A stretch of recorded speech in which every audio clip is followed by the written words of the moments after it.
And when you have men that are willing to step in on your behalf and, instill, speak identity into who you are, and call out your identity of who you're gonna be. Right. And to challenge you, when you're young to do things that are hard. Yeah. I've got a son who right now, it's my youngest one, who anything that's hard, he's like, I need help. And I'm like, I've seen you do it before. Right. I want you to try. Yeah.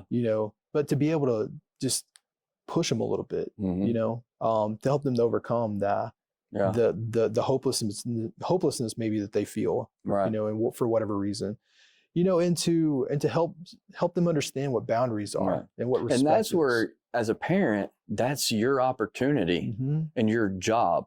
Yep.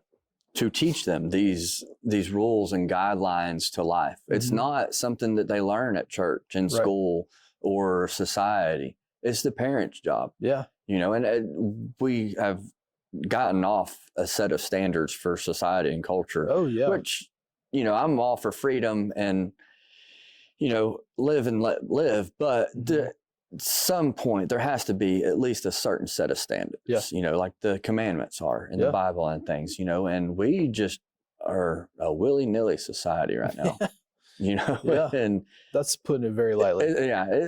But, it's back to the church and the Christian aspect.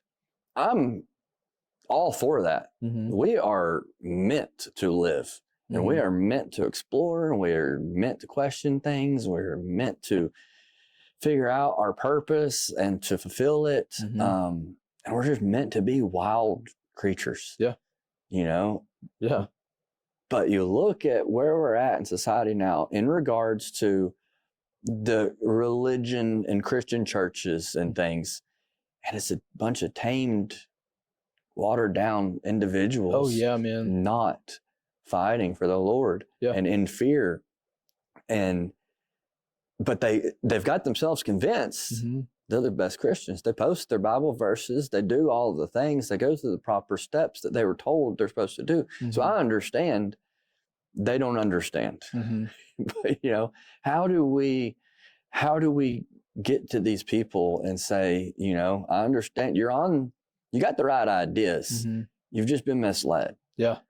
And maybe not saying everybody needs to leave a church by any means. Yeah.